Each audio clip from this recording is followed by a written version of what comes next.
teamwork coming into play.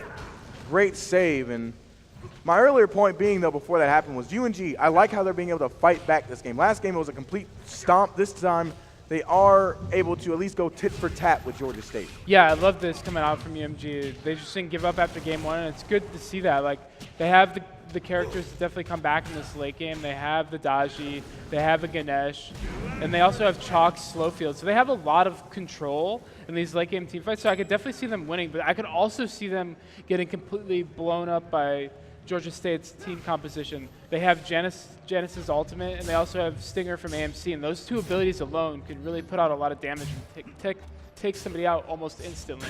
And no one has yet to build any sort of magical protections, as Foliage has to pop the pal out just to escape the damage. It will be beats by Zogod, and they're trying to find the kill. Tycho Drums is there. Can they clean up the kill? No, it will not. So now this Raijin is caught between a rock and a Kumbhakarna. Gets popped up, popped back down, able to escape it right into the waiting arms of Zogod, and he picks up another kill. 7-0-2 on this Giannis, and things just keep going good, then to bad, then to worse for UNG. Yeah, he's having a really strong game. After that first kind of little miss in the mid lane, he still picked up that kill, and after that, he's just been hitting almost everything, which has been very impressive. And it was really smart to use his ultimate to dodge the Apollo out there, because if he got pulled in, he was going to die. So really good plays come out of Zogod. And it just feels like another game where Foliage is, despite all his best efforts, he just still can't put his team in a position to win or at least be competitive with Georgia State. We said they're being scrappy. Well, at this point, scrappy doesn't get you anything because close only counts in horseshoes and hand grenades. Looking at just itemization, still no one has built any magical protections against this Giannis, the biggest member of Georgia State, and still, again, no Antio coming out just yet. And it's just, they're just too far behind. They just don't even have the room to put it in their, into their builds. Yeah, I don't really like the Spirit Desolation coming out of Horn Hero. I'd like to see a Divine instead, like, because it's pretty similar in stats. The only thing you lack is a cooldown. It looks like they're pulling the Gold Fury. I really like this. Guan Shred's going to allow them to take out Gold Fury really fast. His Talu Assault, which is his third ability, shreds the Gold Fury, which makes everybody else do more damage to it. So it's just really easy for Georgia State to pick that up just because of the Guan Yu.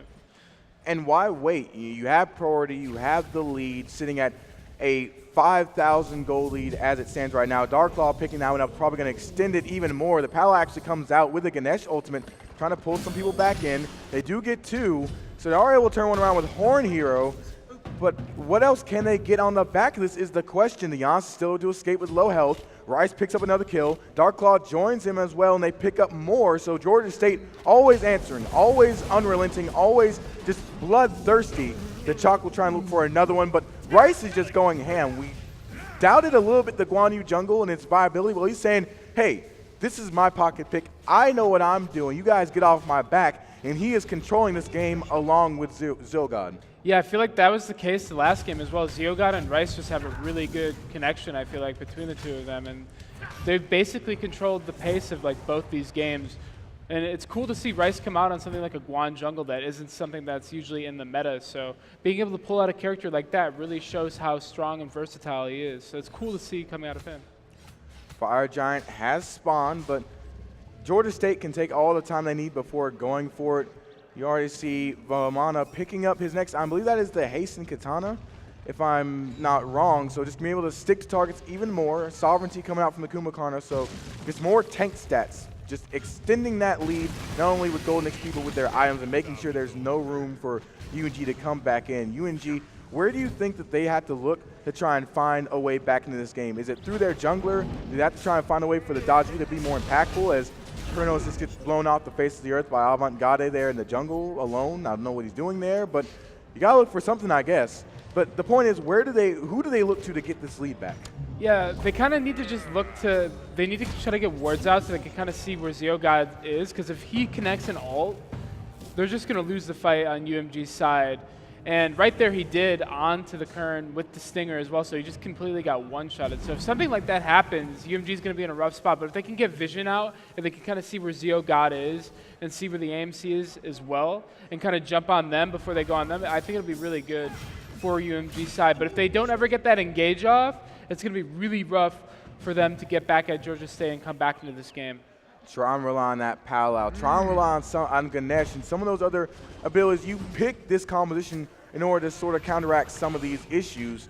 We'll see what they decide to do, and if they even can go that route. If they're just too far behind to even think about that right now. As the Palau is there, but it looks like it's just to save Dodgy's life right now. Ganesh ult falls through as well. Big Baby into the back line, though. He is crushing this Ganesh. He is not long for this world. Kronos isn't there to even lay down damage. He survives, but he didn't do anything in the fight. Dark Claw picks up another kill onto Zylark, and Georgia State looks like they're going to run away with this one again. The escape is there for now from the Guan Yu, but another unstoppable vortex could come through just to find the kill. Didn't even need it. The Rampage was there, and now they're going to go ahead and push forward this mid tower off of that fight as Avantgarde finds one more. And one more.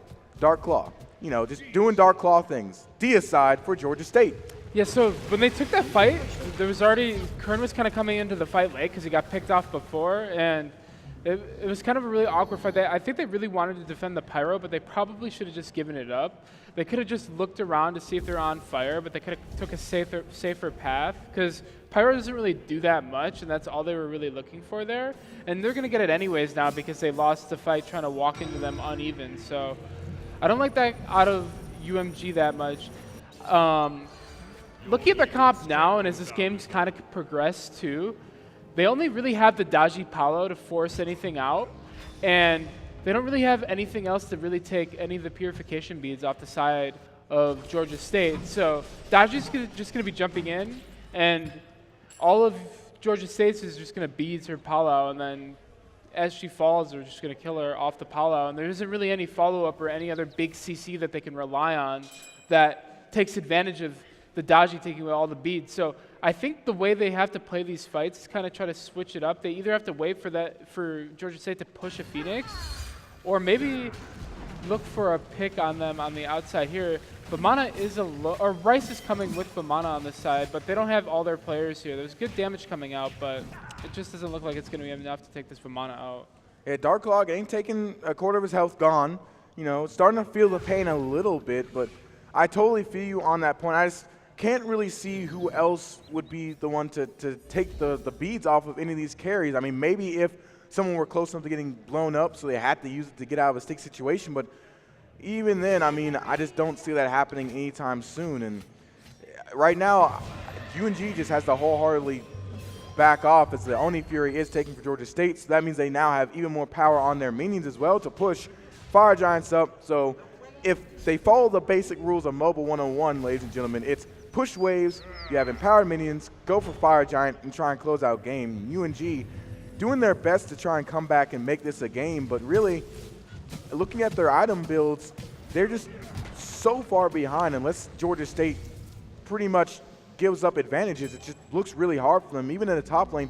Now, do you agree with that breastplate build, that item buy? Because I was talking with Mark offset before the game started, before the day started, and he said he didn't really agree with breastplate on this meta, but I want to get your take on it. Yeah, I think breastplate's fine coming out. You're talking about in the chalk, right? Yes. Yeah, I think it's definitely good. Looks like a fight might brew here. Stinger missed on Raijin, but he's taking so much damage. He falls almost instantly. Rice in the backline also taking out the Kern. And Ganesh, they're going to try to turn it around, but they don't really have much damage left. It's just a Ganesh and Dodgy, and AMC just takes him out with the Swarm easily. They're just going to be able to chase him down with Janus portals and Janus movement speed. Yeah, they're as well. And this might be game, actually. I mean, you would think there's only one member left, and it's the Chalk. There is plenty of low health members on the side of Georgia State, but Guan Yu heal comes through. No anti-heal means that all your previous damage means nothing to Georgia State. Guan Yu running through the Chalk, the ultimate coming through, but it's still not getting a kill, and there goes that heal again. He's going to run him down. He does pop the relic to try and slow him down, but the rest of the team shows up from Georgia State. The only thing I can say, this might have bought enough time with death timers being so low for the rest of the team to come back up, but it's still a Phoenix down, another Phoenix almost dead. Georgia State, all that do really is recall, and they can start this Fire Giant whenever they want. Yeah, they got the best Phoenix in the map. It's basically it's the farthest one away from Fire Giant. So if they want to defend the Fire Waves, they have to send somebody basically to the other side of the map to do so. So Fire Giant, like you said, should be free.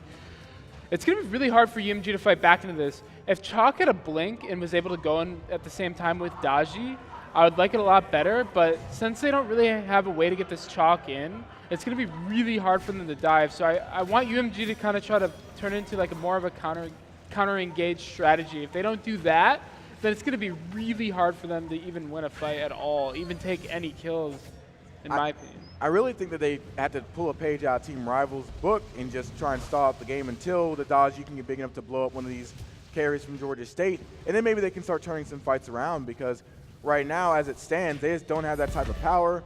Looking at the KDA real quick, just looking at that graph, 13.5 on this Giannis. He's sitting at 9-0-9. No surprise, he's had a day. Between Zogod and Rice, I mean, everyone at Georgia State's been performing, but those two guys have just been on another level this entire series. And looking at the items, it looks like it's going to continue. He picks up the Ob Shard.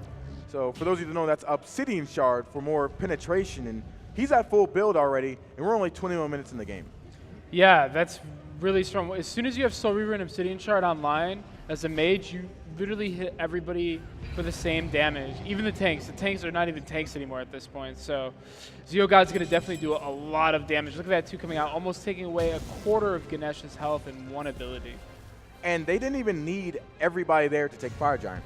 It was just 2 members. I believe it was the AMC. It was Avantgade and Zogod just pumping damage into it. And now they're going to go ahead and start pushing onto this right Phoenix. They have the wave clear. They have the lead. My question is, what can UNG do to try and stall this fight out? The chalk is there.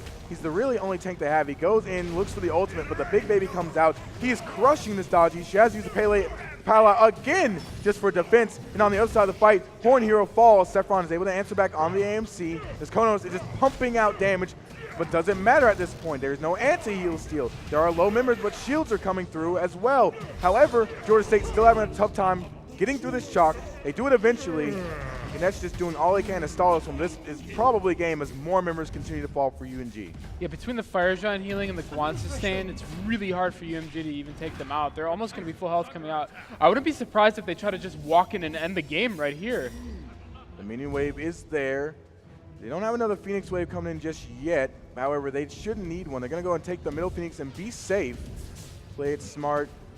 Their coach Mark will be very, very proud of them. In fact, they're going to back off. They don't have a minion wave. Gold Fury is spawning here in a second. I believe it's another Oni Hunter. They're going to take camps and reset again. So UNG lives to see another day, but only really by the grace of Georgia State.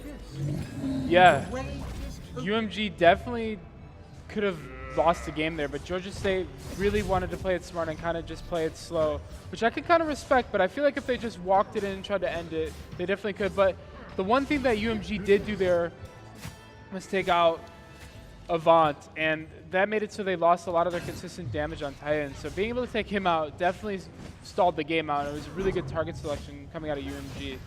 Avant sitting at 5-5-13, you know. Not having the best of games, but when your team is performing the way they are, you can afford to perform like that and not feel bad. As he's sitting on the fully stacked Transcendence, has that Crusher. What do you think about the VRC and the Odysseus' bow coming out? I believe that, or is that the Ikea ball? Yeah, that's Ichabod. I like it. He doesn't have any lifesteal items, so it's smart to pick a lifesteal somewhere. I would have preferred the Bloodforge, but I think Aussie's fine because it applies pen and attack speed. It looks like a fight's going to break out here. This might be the last fight of the game here. Yeah, the knockup from Kumakarna into the big baby. Ganesh did drop the ultimate to buy some time, but Zogod is there and says, "You're all out of it. I'm the time god." And I say, "Your time is up." And now another shutdown goes through. Foliage is finding Zogod in the front. AMC is in trouble here too. Taking a lot of damage, but still able to find a kill. That lifesteal is just too much. He was able to literally stand in the face of a ton of dodgy damage and not care. Now they're going to be on the Titan, and this is going to be game. Georgia State will be your Pantherland SMITE champions. Really well played by Zeogod and Rice. They definitely had a very strong showing here at this event. And also to everybody on Georgia State, Dual Lane had a really strong start to start off the game with the AMC kill, and they kind of just snowballed off that and just stuck with all their momentum. So good job out of all of Georgia State, and especially Rice and Zeogod.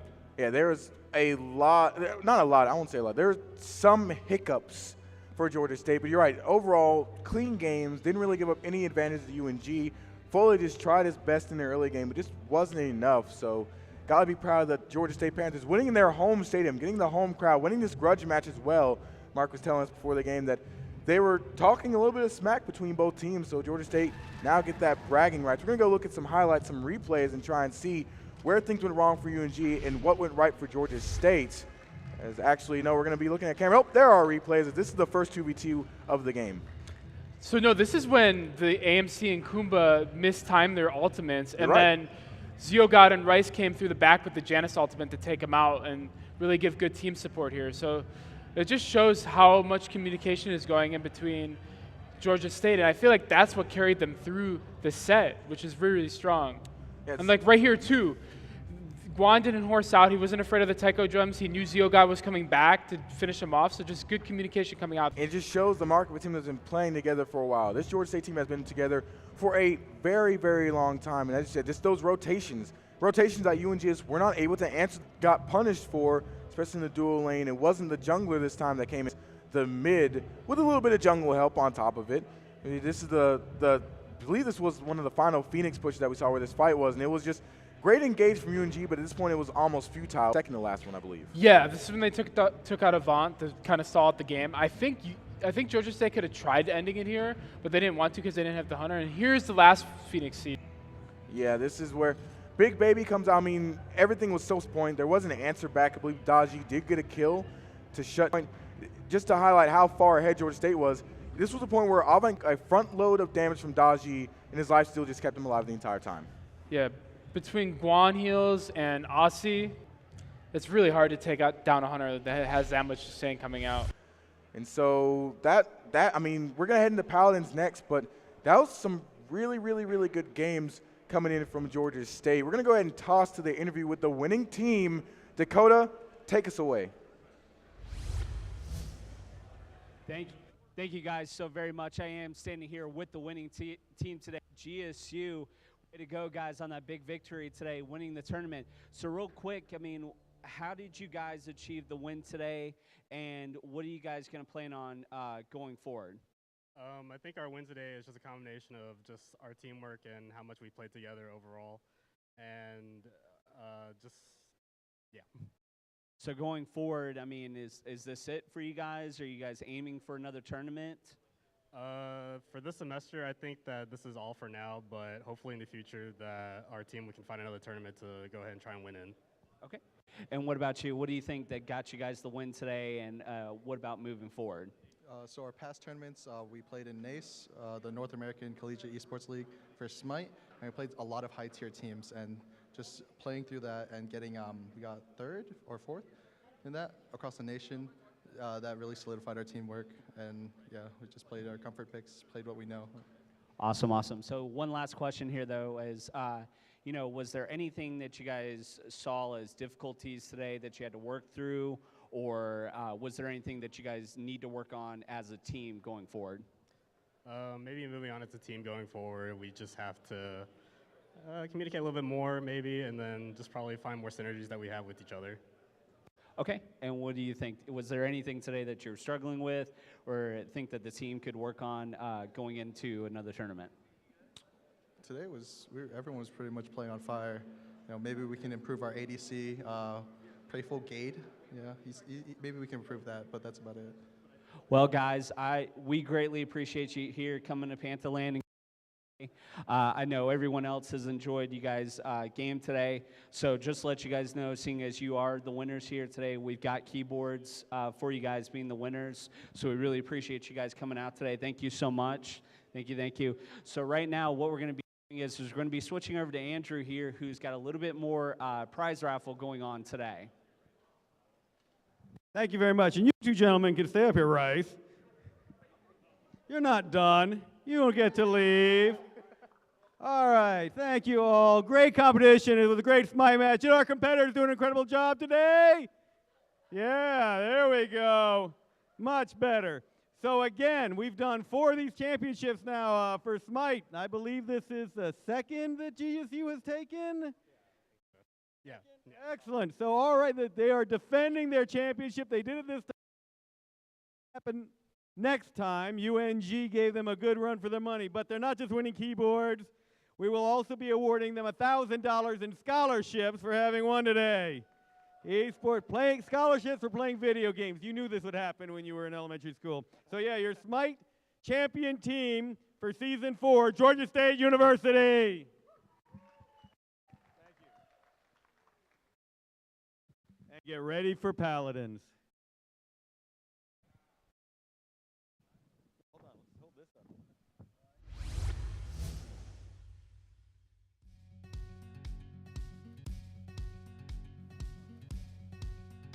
I am a public finance economist and global development specialist at Development Alternatives, Inc. I am a senior UPS Development Fellow at Operation Hope. I'm the Executive Director at the Atlanta Bicycle Coalition. I am an intern with the World Affairs Council of Atlanta. Clinical instructor at the Department of Criminal Justice. I am with the World Bank, currently working as a senior economist in the South Asia Sustainable Development Department.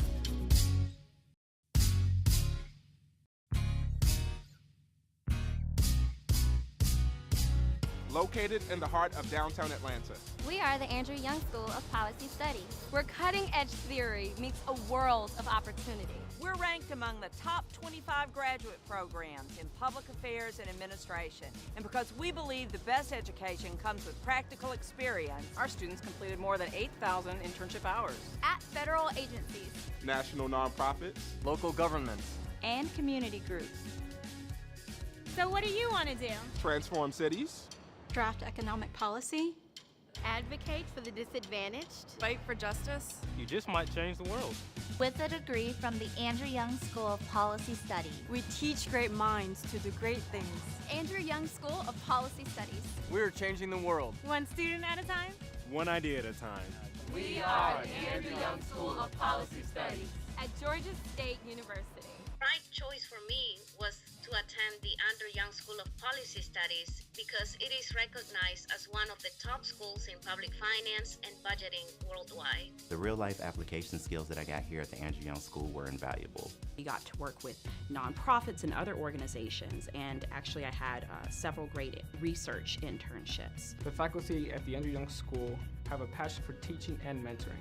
I was working full-time, so the evening classes made it possible for me to get a graduate degree. One of the main things that the Andrew Young School of Policy Studies does is try to prepare our leaders for tomorrow, to solve world problems.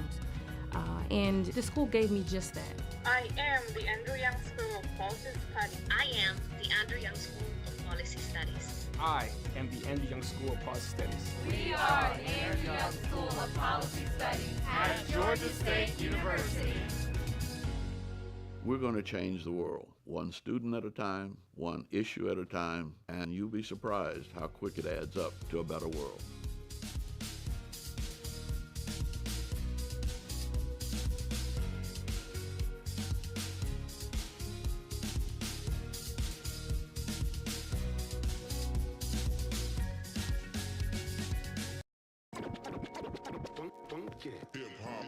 Are you ready? To learn more. To achieve more. To become more. Being a digital learner means you'll stand out and gain those skills attractive to employers and learn how to start your own business.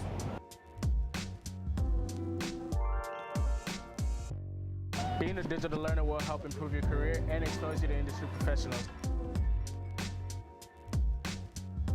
Becoming a digital leader means you have leadership capabilities and can solve problems using innovation and creativity.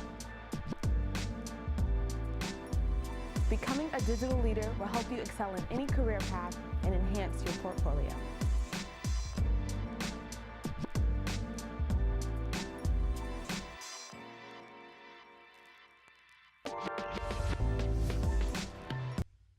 Welcome back, guys, here to GSU Pantherland. So we are wrapping up with some of the exhibitions up here today, but I figured that we needed to end out on a huge surprise for you guys today. So I figured I was going to end it up here with Madness & Company, who has had these amazing T-shirts out on display today and these poster designs. So why don't you tell us a little bit about Madness & Company and what you guys do? Of course. So Madness & Company is kind of all of the things that I kind of have come to love, especially, I was always that kid watching Saturday morning cartoons. Still am. No, no shame in that. But, just kind of throwing all those elements together in one big pot and seeing what we can come up with. So you're going to see elements from, Ninja Turtles, obviously, Transformers, any anime and geek culture, even some of the newest video games that are out. I'll throw little blends of that in there. And then I want everybody to kind of pull their own nostalgia factor from it. So whether you see it and you're like, oh, is that Godzilla? It might be. That's what you see when you get it, then that makes me happy. So for you guys right now, do you guys have a store base, or are you guys solely online? Well, the company is still in its infancy, so we don't have a brick and mortar yet. We're solely online, and it's been doing pretty well. Right now, I've found a lot of fun in just doing the pop-ups. So, Dragon Con, AWA, just popping in at any of those events and just, coming out of nowhere. It's funny, as soon as you see somebody bringing a bunch of metal rigs and pull out a power drill, everybody just stops like, okay, what is he about to do? And that's the fun for me whenever we show up at an event.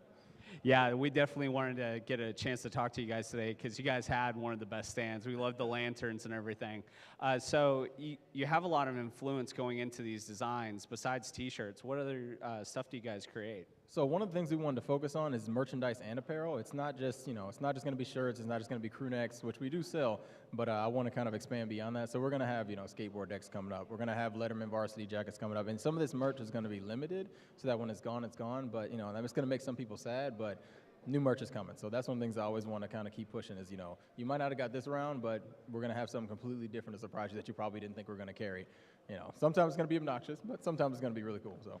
Any spoilers on the new merch you want to tell us? So a lot of people have wanted a bit of a cuter design, but I will not do something just straight cute. So like we have a cat design coming out with a bunch of Yakuza tattoos all over it. So we're excited to kind of put our little spin on that and see how people feel about it. That's awesome. So you said you guys do pop-up stores. So what's next? What are you guys focusing on for the next pop-up store? So kind of a shout out. One of the events that we were put on is Southern Fried Gaming Expo, and we're looking forward to that. Which, by the way, real quick, if you guys didn't take a look at that earlier, Southern Fried Gaming Expo, please make sure you guys go to that. That's going to be July 12th through the 14th. These awesome guys with their awesome T-shirts and posters are going to be there as well. So we appreciate you guys coming out today. You guys had awesome merch, awesome stand and everything. So, guys, we're going to bring it back downstairs to finish up GSU Pantherland. Back for more. Hey, what's good, guys? F. here at one of my favorite spots in the ATL. Access Replay is where you want to be if you're gaming. Right now, big esports night, GYO Combine. Let's check it out.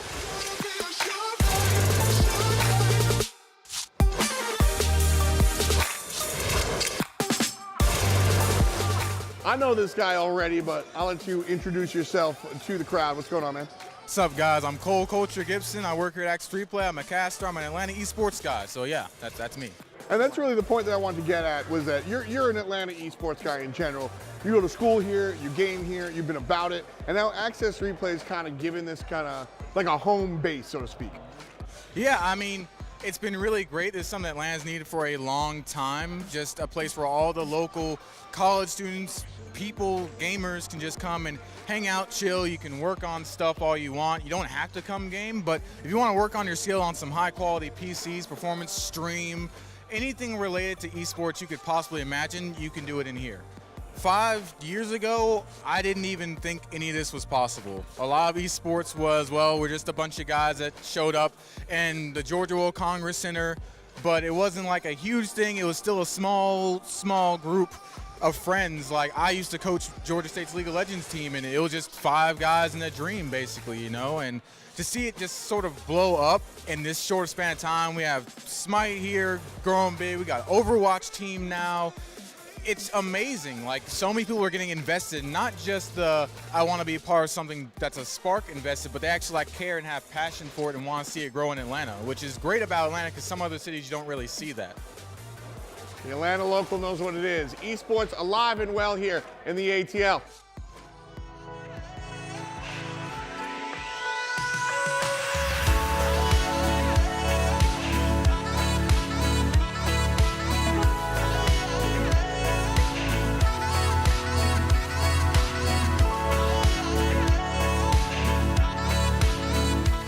Standing next to me is the woman behind it all.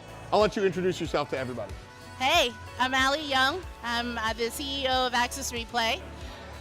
And you've been behind this fantastic night. It's been so much fun. You can tell. We just can't stop laughing. There's so many people here playing games, but it's really about the atmosphere. What can you say about what Access Replay feels like? Well, number one, I have to say that a lot of it is my team, right? They are phenomenal in making all of this happen. As far as the atmosphere here, my vision for a place like this was to create a place that gamers can connect and non-gamers, right? Because we have a lot of non-gamers in our lives that we want to go and hang out with as well. And having a place like this just brings it all together and brings it home for us. So it's a nice neutral ground. You've got a mix of PCs and Xboxes and Nintendo Switches, PlayStations, but there's also just couches and places to hang out, like you said. So you could invite your Turbo Node friends and you could invite your normie friends, and everybody's kind of out for a good night. That's really awesome. What was the long term? When did this become a dream for you? Well, I met my husband playing video games 20 years ago, so we've been hanging out doing that for a while.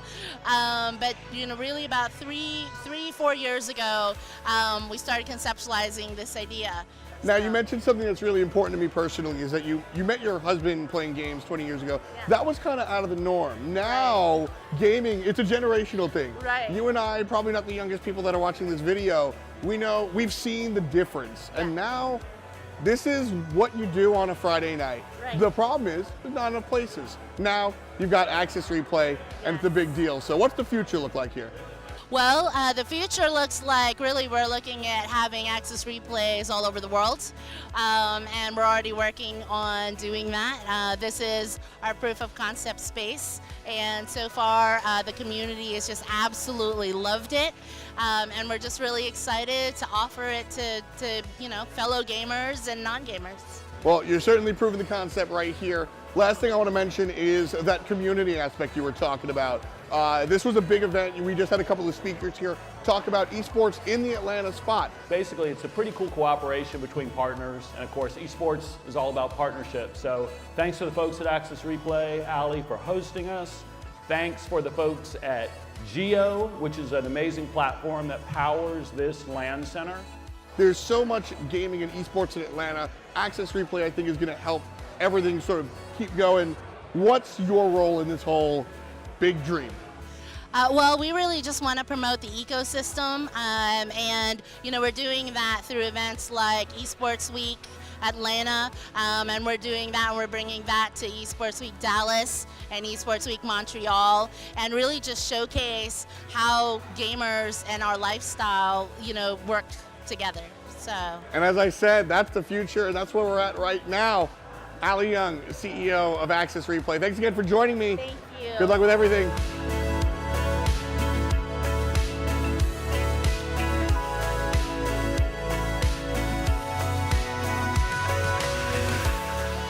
Well, it's been a dope time here at Access Replay. Atlanta kills everything else. Might as well crush esports as well. That's it for us here. I'm going to get gaming. Peace.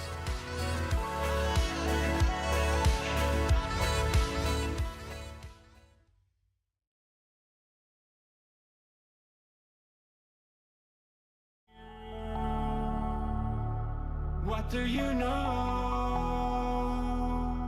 What do you know? And all I want is to find out what you're going through. What do I know? Maybe the silence is dangerous.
sometime, hope you hear me. Everything's on fire, hope you hear me. Everything's on fire, I can see it. Just give me some time, hope you hear me. Everything's on fire, hope you hear me. Everything's on fire, I can see it. Just give me some time, hope you hear me. Everything's on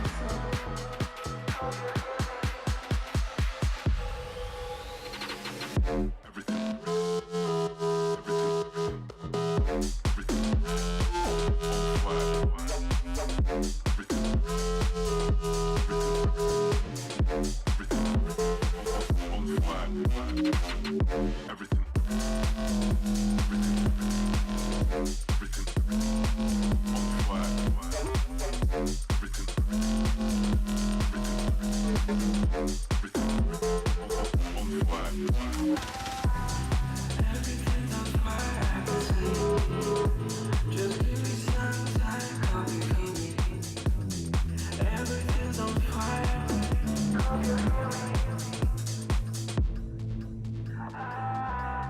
Everything's on fire, I can see. Just give me some time, hope you hear me. Everything's on fire.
We will bubble for the hell of it, definite grammar.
Switch.